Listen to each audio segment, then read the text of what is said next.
होगी बारिश वचन की, फूल खिलेगा सच्चाई का।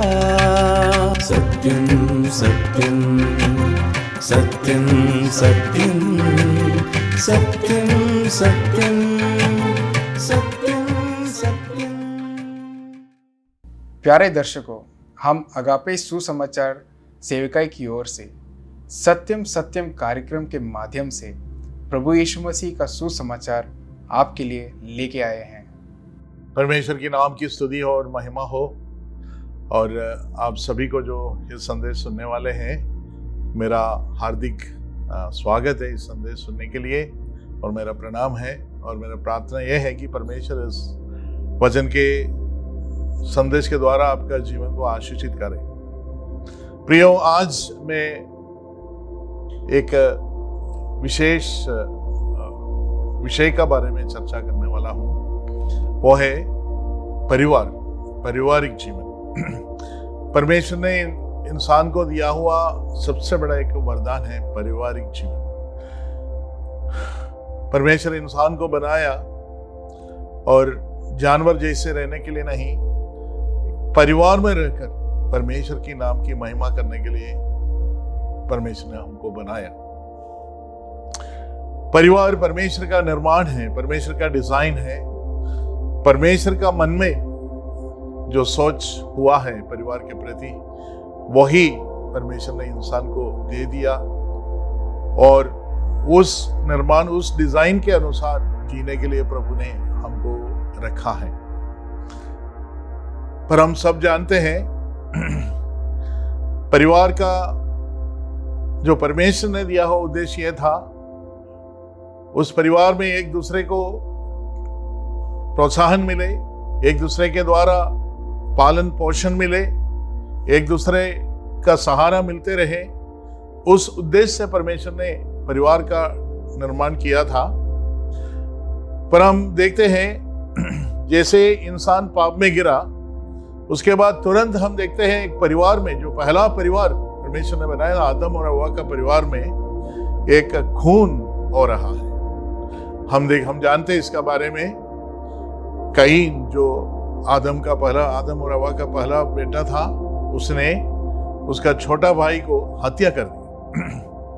तो पाप का परिणाम हम तुरंत ही देखते हैं कि पारिवारिक जीवन में बहुत समस्या आने लगा। एक दूसरे से जो लोग प्रेम करने के लिए, एक दूसरे को सहारा देने के लिए परमेश्वर ने परिवार डिजाइन किया था, पर तुरंत ही पाप में गिरने के बाद परिवार के अंदर शांति से रहना इंसान के लिए बहुत मुश्किल पड़ा। हम बाइबल पढ़ते तो देखते हैं परिवार के अंदर पारिवारिक जीवन में कैसे एक दूसरे को धोखा देते हैं। और केवल बाइबल में नहीं, आज दुनिया में देखा जाए तो हम देखते हैं कि जिस परिवार में एक दूसरे से प्रेम और आदर होना था, एक दूसरे को आदर देना था, इज्जत देना था, पर आज हम देखा जाए तो पारिवारिक जीवन में कोई खुशी नहीं, शांति नहीं। उल्टा हम कई देश में, विशेष करके पाश्चात्य देश में देखते हैं तो हमको ऐसा लग रहा है कि परिवार जो चीज़ है वो खत्म होने वाला है, अब ज़्यादा लंबा दिन तक नहीं रहेंगे। हम बहुत सारे अनाथ बच्चे मिलते हैं और बहुत ज़्यादा डिवोर्स, तलाक होते हैं, है ना। पति पत्नी एक साथ रहना नहीं चाहते हैं। और ऐसे भी लोग जो परिवार का संपूर्ण जिम्मेदारी उठाना नहीं चाहते हैं। जैसे हम आजकल सुनते हैं लिविंग टुगेदर करके, लड़का लड़की एक शादी के उम्र पहुंचते समय उन लोग एक साथ एक दूसरे के साथ रहना शुरू करते थोड़ा समय के लिए, फिर थोड़ा समय के लिए वो अलग हो जाता है और फिर दूसरे के साथ रहना शुरू कर देते हैं। इसको लिविंग टुगेदर कहते हैं। तो हम देखा जाए तो परिवार जो है परमेश्वर का ये सुंदर, बहुत ही सुंदर निर्माण को, परमेश्वर का इस बहुत ही सुंदर कल्पना को कैसे आज बिगाड़ दिया जा रहा है, ये हम देख सकते हैं। तो आज मैं चर्चा करने वाला हूं कि ऐसे स्थिति में भी, ऐसे एक पृष्ठभूमि है जहां परिवार पूरा टूट रहा है और एक इंसान एक परिवार में एक दूसरे को सहकर जीना मुश्किल हो जाता है, ऐसे एक संदर्भ में, ऐसे एक पृष्ठभूमि में कैसे हम एक अच्छा सुंदर पारिवारिक जीवन हम जी सकता है क्या, इसका बारे में थोड़ा चर्चा करने के लिए मैं कोशिश कर रहा हूं। परमेश्वर का वचन हमको अच्छा मार्गदर्शन दे रहे हैं। जो लोग परमेश्वर पर भरोसा रखते हैं, जो लोग सुसमाचार ग्रहण करके नया जीवन पाते हैं, वो जिनके जीवन में प्रभु यीशु मसीह का जीवन शामिल हो चुका है, वे लोगों के लिए यह वचन दिया गया है। और सिर्फ वही लोग एक अच्छा पारिवारिक जीवन जी सकते हैं। यदि परमेश्वर का उपस्थिति किसी भी परिवार में नहीं है तो अच्छा पारिवारिक जीवन कोई जी नहीं सकते हैं। पर जिस परिवार में सुसमाचार ग्रहण किया है और परमेश्वर का उपस्थिति वहां है, तो वही परिवार एक अच्छा जीवन जी सकते हैं। हम उसके संबंध में कुछ वचन मैं आपको पढ़ के सुनाना चाहता हूं। हम जाएंगे इफिसियों की पत्री अध्याय 5 का 22 से लेकर मैं पढ़ने वाला हूं। आप ध्यान से सुनिए। 5 से 22 से लेकर 6 का 4 तक मैं पढ़ूंगा। थोड़ा लंबा भाग लिया मैंने, पर आप ध्यान से सुनिए। यहाँ से हमको मिलते हैं कैसे ऐसे दुनिया में, है ना, ऐसे स्थिति में, ऐसे एक पृष्ठभूमि, ऐसे एक बैकग्राउंड में हम कैसे एक अच्छा पारिवारिक जीवन जी सकते हैं। उसका क्या मार्गदर्शन प्रभु ने दिया है, हम उसको देखेंगे, उसमें से सीखेंगे। और मेरा विचार है जरूर आपका पारिवारिक जीवन में बदलाव आने वाला है। तो आइए हम ध्यान से इस वचन को सुनते हैं। हम पढ़ते हैं अध्याय 5 का 22 से। मैं पढ़ूंगा, आप ध्यान से सुन लीजिए। हे पत्नियों, अपने अपने पति के ऐसी अधीन रहो जैसे प्रभु के, क्योंकि पति पत्नी का सिर है, जैसे कि मसीह कलीसिया का सिर है और स्वयं ही देह का उद्धार करता है। पर जैसे कलीसिया मसीह के अधीन है, वैसे ही पत्नियां भी हर बात में अपने पति के अधीन रहें। हे पतियों, अपनी अपनी पत्नी से प्रेम रखो, जैसा मसीह ने भी कलीसिया से प्रेम करके अपने आप को उसके लिए दे दिया, कि उसको वचन के द्वारा जल के स्नान से शुद्ध करके पवित्र बनाए और उसे एक ऐसी तेजस्वी कलीसिया बनाकर अपने पास खड़ी करें, जिसमें न कलंक, न झुर्री, न कोई और ऐसी वस्तु हो, वरन पवित्र और निर्दोष हो। इसी प्रकार उचित है कि पति अपनी पत्नी से अपनी देह के समान प्रेम रखो। जो अपनी पत्नी से प्रेम रखता है वो अपने आप से प्रेम रखता है, क्योंकि किसी ने कभी अपने शरीर से बैर नहीं रखा, वरन उसका पालन पोषण करता है, जैसा मसीह भी कलीसिया का साथ करता है, इसलिए कि हम उसकी देह के अंग हैं। इस कारण मनुष्य अपने माता पिता को छोड़कर अपनी पत्नी से मिला रहेगा और वे दोनों एक तन होंगे। यह भेद तो बड़ा है, पर मैं यहाँ मसीह और कलीसिया के विषय में कहता हूं। पर तुम में से हरेक अपनी पत्नी से अपने समान प्रेम रखो और पत्नी भी अपने पति का भय मानो। हे बालको, प्रभु में अपने माता पिता के आज्ञाकारी बनो, क्योंकि यह उचित है। अपनी माता और पिता का आदर कर, यह पहली आज्ञा है, जिसका साथ प्रतिज्ञा भी है, कि तेरा भला हो और तू धरती पर बहुत दिन जीवित रहे। हे बच्चे वाले, अपने बच्चों को रीस ना दिलाओ, परंतु प्रभु की शिक्षा और चेतावनी देते हुए उनका पालन पोषण करो।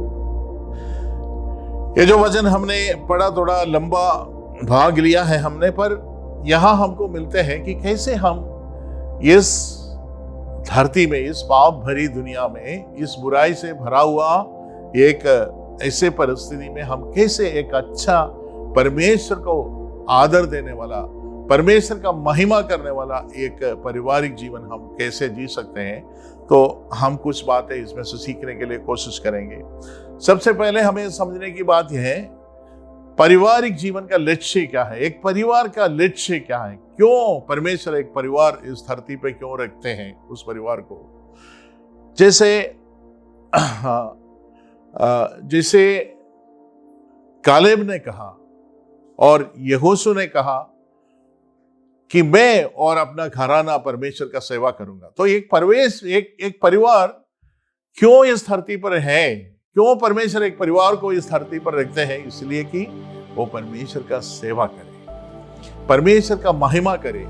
तो हम परिवार के रूप में मेरे प्रियो, हम क्यों इस संसार में स्थित है कि हम परमेश्वर के लिए स्थित है। हम अपने लिए नहीं, अपना खुशी के लिए नहीं, पर परमेश्वर के लिए हमारा परिवार खड़े रहना है। परमेश्वर का महिमा के लिए हमें जीना है। इस परिवार का लक्ष्य वही है और परमेश्वर का सेवा करना हमारा लक्ष्य है। तो आप ये सुनते समय अब आपका मन में तुरंत शायद ऐसे सोच आ सकता है कि यदि हम सिर्फ परमेश्वर के लिए हम जिएंगे तो अपने लिए कौन जिएंगे, अपना क्या होगा, हमारा जिंदगी क्या होगा। ऐसे स्वाभाविक रूप से आपका मन में ऐसा एक प्रश्न आ सकते हैं। उस प्रश्न का उत्तर यह है, एक परिवार के हर एक सदस्य के जीवन में परमेश्वर का सारे आशीषें जब मिलते हैं, उससे बढ़कर खुशी और सफलता उस परिवार को नहीं मिलने का। इंसान कितना भी मेहनत करे, इंसान कितना भी कोशिश करे, अपना परिवार को उतना सुखी नहीं रह सकते हैं जिस परिवार में परमेश्वर का आशीष मिलते रहते हैं। मैं इसको समझाने के लिए एक और वचन आपको पढ़ के सुनाना चाहता हूं। भजन संहिता 127 का पहला 2 वचन में पढ़ के आपको सुनाऊंगा। भजन संहिता 127, यह ऐसा लिखा है, यदि घर को यहोवा ना बनाए तो उसके बनाने वालों का परिश्रम व्यर्थ होगा।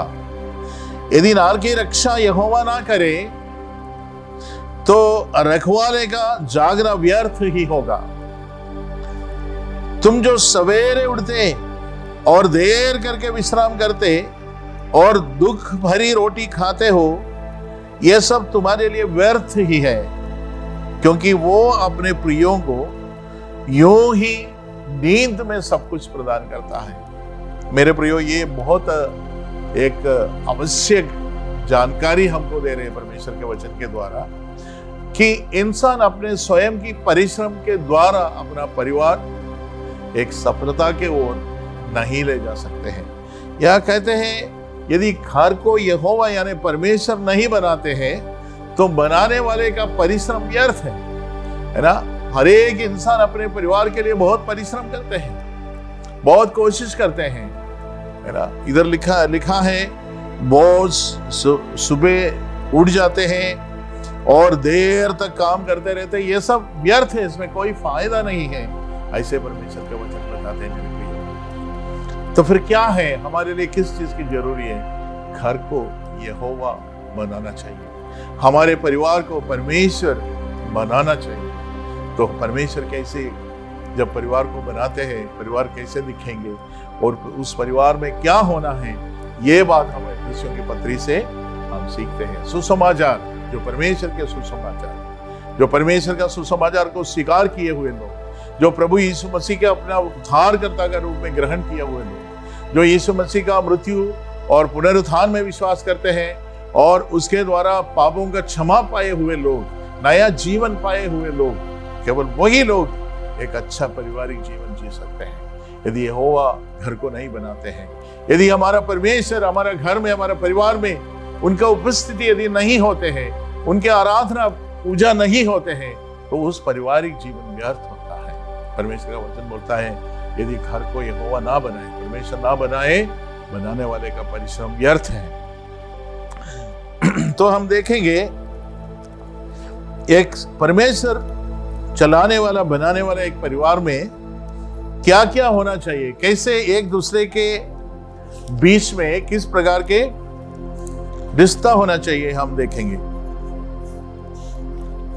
हम पढ़ेंगे वापस एफिसियों की पत्री अध्याय 5, वहां से जो वचन हमने पढ़ा दोबारा उसको हम देखेंगे। 5 का 22 में ऐसा पत्नी और पति के बीच में कैसे रिश्ता होना है। सबसे पहले हमको देखना है पत्नी और पति के बीच में किस प्रकार का रिश्ता होना चाहिए यदि आपका पारिवारिक जीवन सफल होना है। यहाँ लिखा है, हे पत्नियों अपने अपने अपने पति के ऐसे अधीन रहो जैसे प्रभु को। तो इधर बहुत सारे बातें मिलते हैं। सबसे पहले परिवार में पति पत्नी दोनों प्रभु के अधीन रहना चाहिए, ये बात सबसे पहले बताते हैं। प्रभु के बिना हम एक पारिवारिक जीवन नहीं जी सकते हैं। एक पारिवारिक जीवन सफलता के ओर नहीं जा सकते परमेश्वर के बिना। तो पहला बात पहले ही ये लिखा है कि जैसे पति और पत्नी प्रभु के अधीन रहते हैं वैसे ही पत्नी पति के अधीन रहना चाहिए। ये बहुत जरूरी है। एक अच्छा एक मजबूत पारिवारिक जीवन के लिए ये जो बात है बहुत जरूरी है। कितने परिवार में ऐसे होते हैं कि जहाँ पत्नियां बहुत घमंडी होकर है ना पति को आदर नहीं देते हैं, पति को इज्जत नहीं देते हैं और आपस में झगड़ा करते रहते हैं और अपना बच्चों का भी ख्याल नहीं रहते, उस परिवार में शांति नहीं रहती, उधर शैतान का काम चलता है। तो इसलिए हमको अच्छा है, हमारा सुरक्षा के लिए परमेश्वर ने बताया पत्नी को पति के अधीन रहना है। और उसका कारण भी बताता है क्योंकि पति पत्नी का सिर है, जैसे कि मसीह कलीसिया का सिर है और स्वयं ही देह का उद्धार करता है। तो इधर एक तुलनात्मक रूप में कहते हैं कि जैसे मसीह और कलीसिया का बीच में जो रिश्ता है वैसे ही पति और पत्नी के बीच में रिश्ता होना चाहिए। जैसे मसीह कलीसिया का सिर है और देह जो कलीसिया का रक्षा करता है, इसी प्रकार पति भी पत्नी को रक्षा करना चाहिए, है ना, उसको आदर देना चाहिए, उसको इज्जत देना चाहिए, उससे प्रेम करना चाहिए। तो यदि कोई पति अच्छा प्रेम करते हैं, है ना, इधर लिखा है कि पति प्रभु जैसे कलीसिया से प्रेम किया और अपने आप को दे दिया कलीसिया को बचाने के लिए, कलीसिया को एक जीवन देने के लिए अपना जीवन कलीसिया के लिए दे दिया।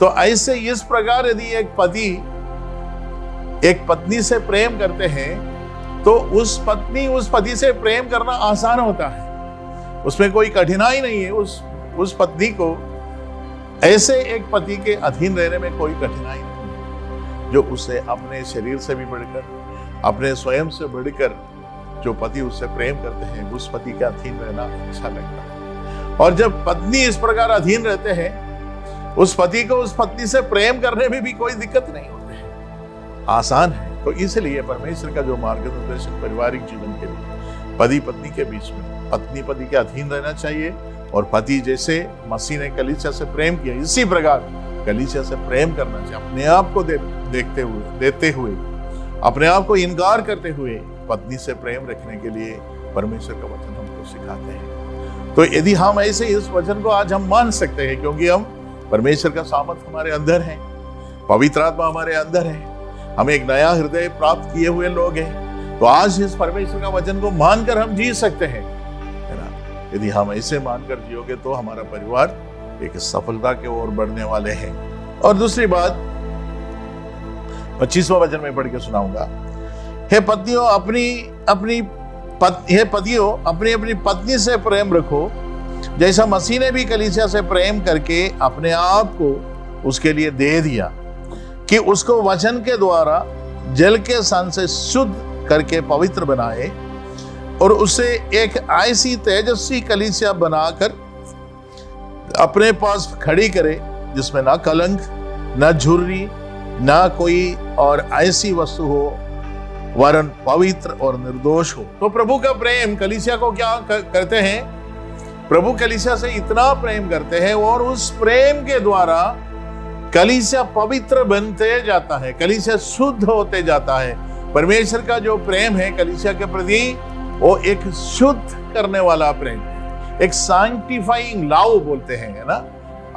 कलीसिया को जैसे शुद्ध करते हैं उसमें से सारे कलंक को दूर कर देते हैं, ऐसे प्रेम कलीसिया से प्रभु प्रेम करते हैं। और पतियों को भी ऐसा ही प्रेम करना है कि उनके प्रेम के द्वारा उस पत्नी के जीवन में भी पवित्रीकरण होना है ना। उस पत्नी के जीवन में यदि पति जैसे मसीह ने कलीसिया से प्रेम रखा वही प्रेम से अपना पत्नी से प्रेम करते हैं तो जरूर उस पत्नी का जीवन भी पवित्रता में बढ़ते रहेंगे। यही हमारा जिम्मेदारी है, पतियों के नाई हमारा जिम्मेदारी होता है अपने पत्नियों को, उनको पवित्रीकरण में आगे बढ़ाने में हमें मदद करना है, जैसे प्रभु कलीसिया को करते हैं। तो हमारा भी लक्ष्य यह होना है कि मेरी पत्नी का भी पवित्रीकरण जीवन में होना है और मेरा भी पवित्रीकरण होना है। इस पत्नी से के साथ रह रहकर हमारा जीवन में पवित्रीकरण होना है।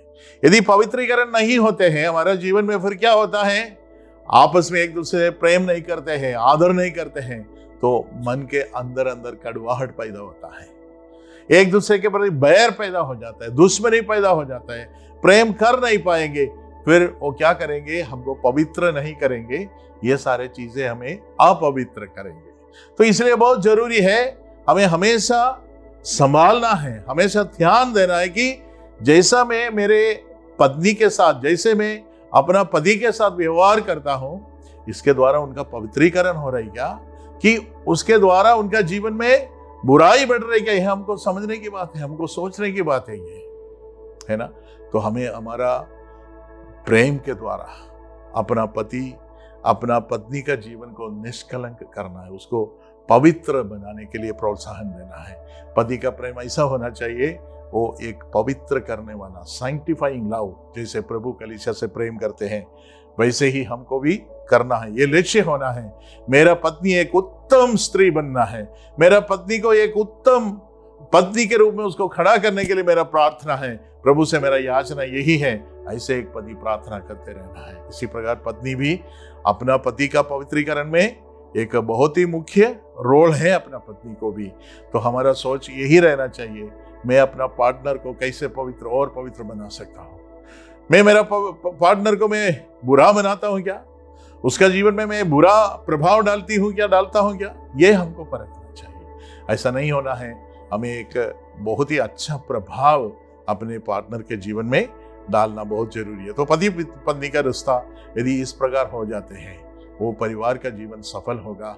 उस परिवार में जो बच्चे बढ़ते हैं उनका भी उनका भी अच्छा विकास होगा, अच्छे स्वभाव में, अच्छे व्यवहार में उन बच्चे भी आगे बढ़ेंगे। और आगे देखेंगे, हम पढ़ेंगे 29वां वचन पढ़ेंगे, क्योंकि किसी ने कभी अपने शरीर से बैर नहीं रखा, वरन उसका पालन पोषण करता है, जैसा मसीह भी कलीसिया के साथ करता है।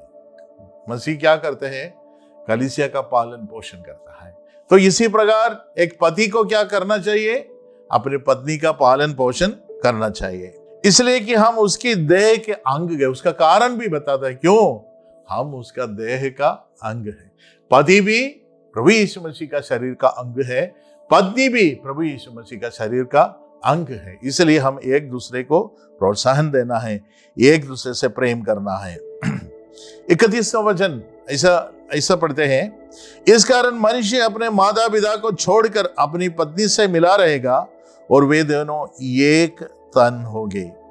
तो ये परमेश्वर का एक निर्णय है। जब ये परिवार का डिजाइन किया, परमेश्वर ने ऐसा कहा था कि क्या करेंगे, पुरुष अपने माता पिता को छोड़कर अपने पत्नी से एक शरीर बन जाएंगे, ऐसे जुड़ जाएंगे कि उन लोग एक शरीर बनेंगे। क्यों?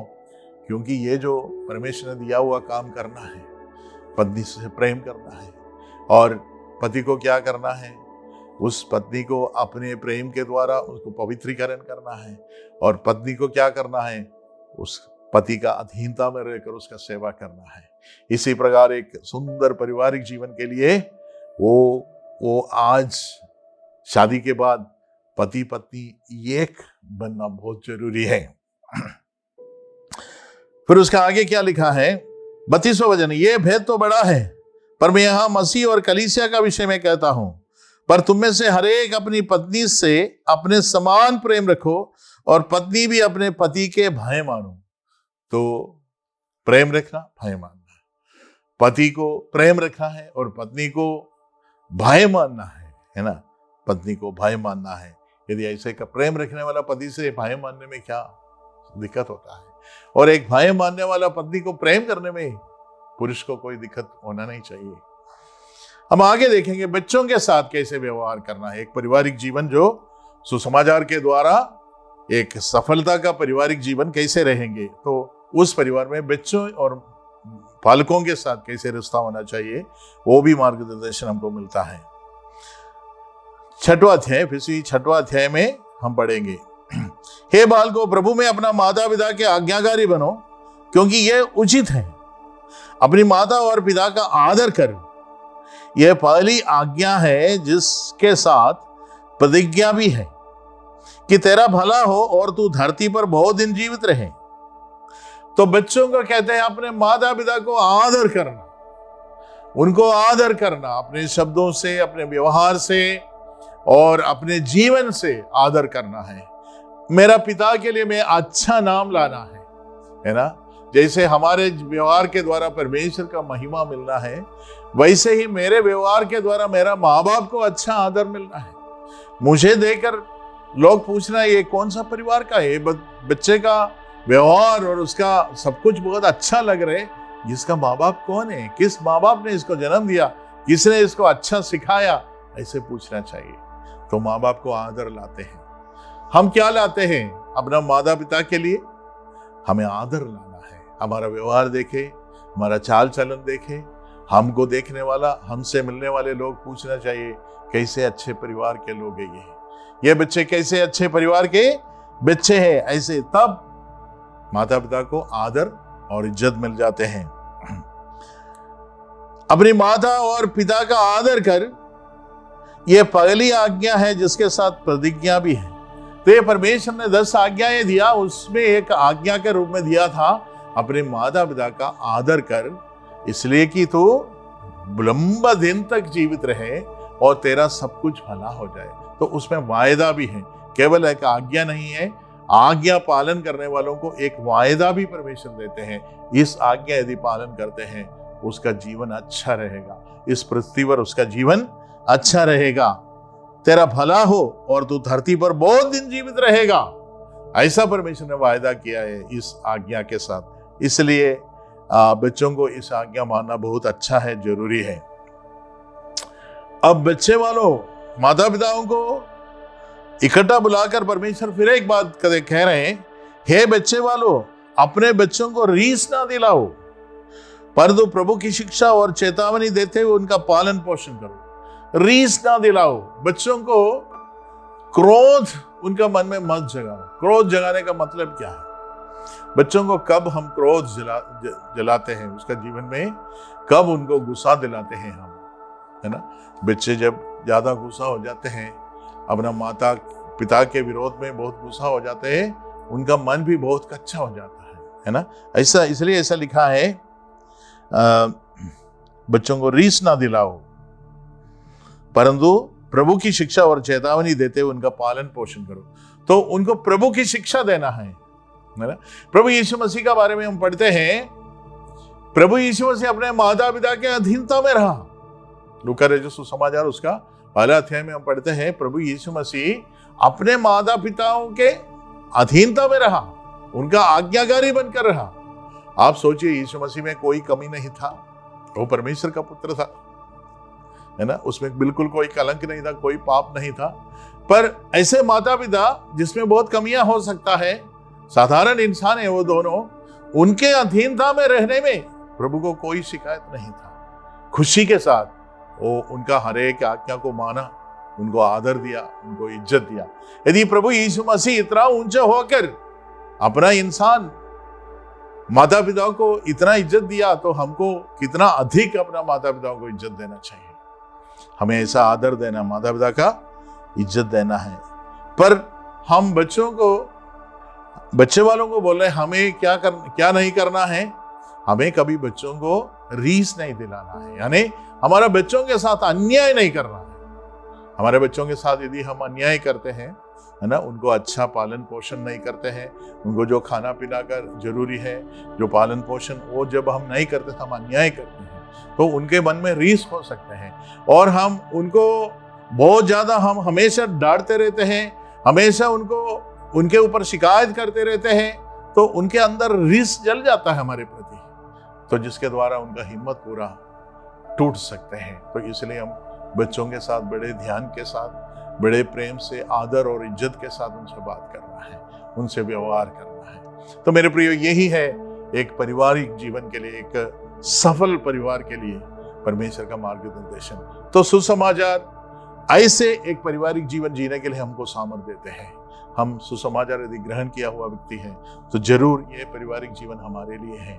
तो प्रभु, मैं इधर समाप्त करना चाहता हूँ। इन वचन के द्वारा आप समझ जाए कि एक सफलता का पारिवारिक जीवन क्या है, और उस जीवन जीने के लिए प्रभु इन वचनों के द्वारा आपको आशीषित करे।